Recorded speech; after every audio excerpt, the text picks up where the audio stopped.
మీరు మీ అభిమాన shows and serials TV కన్నా ముందు ఈటీవీ విన్ యాప్లో చూడండి. Download and subscribe to ETV win app. 99 రూపాయలు మాత్రమే.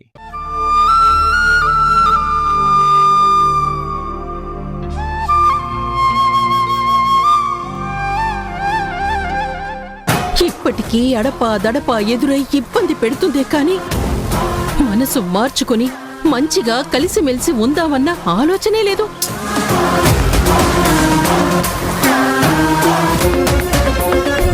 అత్తయ్యని మావయ్యని కలపాలని మా అమ్మ చాలాసార్లు ట్రై చేసింది. నేనెంతగా ట్రై చేస్తే నన్ను అంత శత్రువులా చూస్తోంది. ఎదురు పడితే చాలమ్మా, నా గుండెలు అవిసిపోతాయి. ఎప్పుడు ఎదురు పడినా ఇలాగే మాటలండం, మొరటుగా ప్రవర్తించటం, తోసేయటం, తిట్టుకుంటూ వెళ్ళిపోవడం.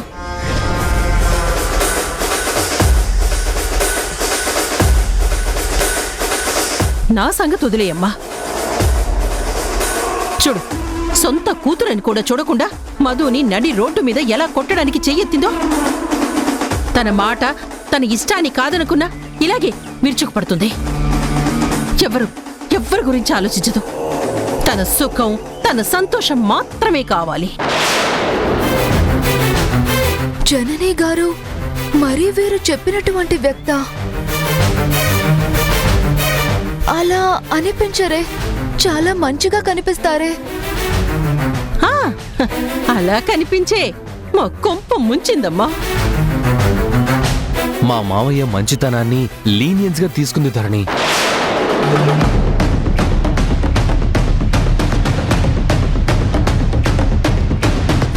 అంతెందుకమ్మా, చిన్న చనిపోయినప్పుడు అక్కడికి గుణ, తరుణ్ మేమంతా వచ్చాం కదా. తనేమన్నా ఒక్క మాట అందా? ఎంత బాధలో ఉన్నా కట్టుకున్నవాడు కన్న కొడుకు కదా వచ్చింది.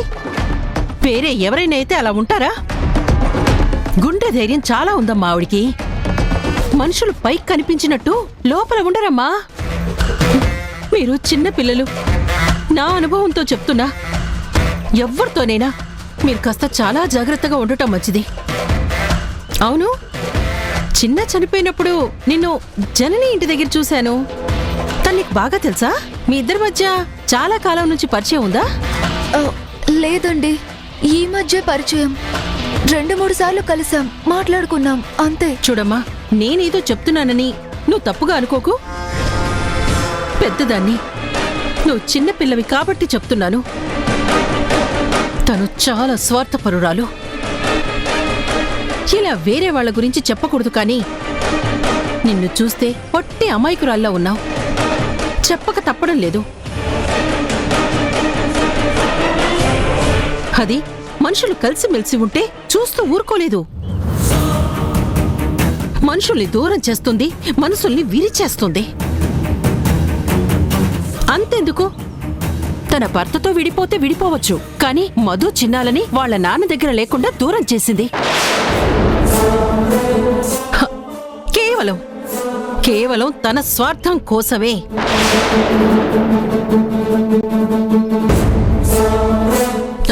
చూడమ్మా, నువ్వు అతిగా రాసుకొని పూసుకొని తిరిగేవనుకో, నిన్ను కూడా మీ నాన్నకి దూరం చేయగల సమర్థురాలు. ఎందుకైనా మంచిదమ్మా, కాస్త అలర్ట్గా ఉండు. ఏదో ఓహో అంటే ఓహో అన్నట్టుగా ఉండాలి, కానీ మరీ కలిసిపోకూడదు.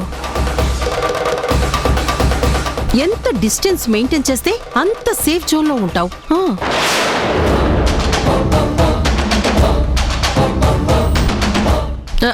తను రెగ్యులర్గా నేను కలుస్తుందా? నీతో చాలా క్లోజ్గా మూవ్ అవుతుందా? అలా తను నీతో ఏమైనా క్లోజ్ అయిందనుకో, దాని వెనకాల ఏదో ఒక పెద్ద దురుద్దేశం ఉండనే ఉంటుంది.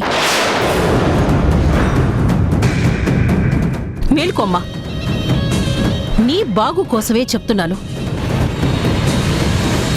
అమ్మా, ఆవిడ గురించి తెలుసు కదా, ఎందుకు అసలు 1కి 4 సార్లు అనుకోవడం? ఏదో చిన్నపిల్ల కదరా, అందుకే చెప్తున్నాను. సర్లే అమ్మా, నువ్వు చెప్పింది చాలే, కానీ నువ్వు జాగ్రత్తగా ఇంటికి వెళ్ళు. నేను ధరణిని కాలేజ్ దగ్గర డ్రాప్ చేసి వస్తాను. సరేనా? నువ్వు జాగ్రత్తమ్మా. తనతో కాస్త డిస్టెన్స్ మెయింటైన్ చేయి, ఓకేనా? నేను చెప్పింది కాస్త బ్రెయిన్లో ఉంచుకో.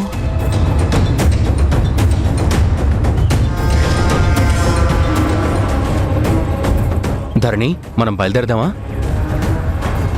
సారీ ధీరజ్, కాలేజ్కి బాగా లేట్ అయిపోయింది.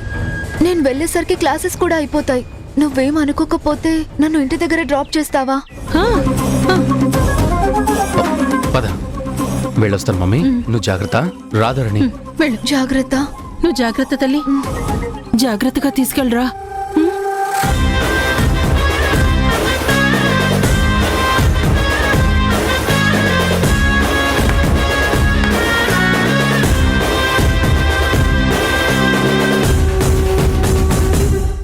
మేం వేసిన ట్రాప్లో ఈ ధరణి కంప్లీట్ గా పడిపోయింది. జననికి ఇంకా ధరణి మనసులో ప్లేస్ లేదు. ఫ్రెండ్షిప్ కి బ్రేకే.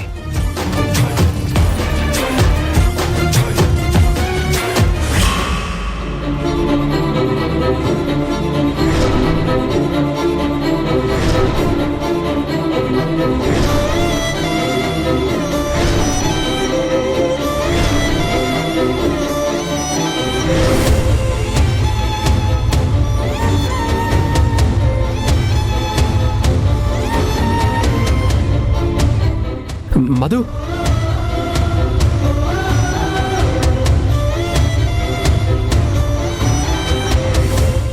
మధు,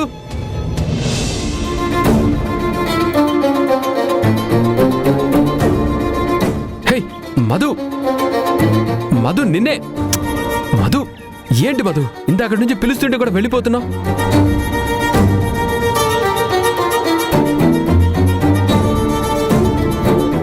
ఏమైంది మధు, ఎందుకలా ఏడుస్తున్నావు? ఎవరైనా ఏమన్నా అన్నారా? నీ వెంటబడి ఎవరైనా ఏడిపిస్తున్నారా? ఏమైంది మధు, చెప్పమ్మా. నాకు చెప్పడానికి ఏంటి?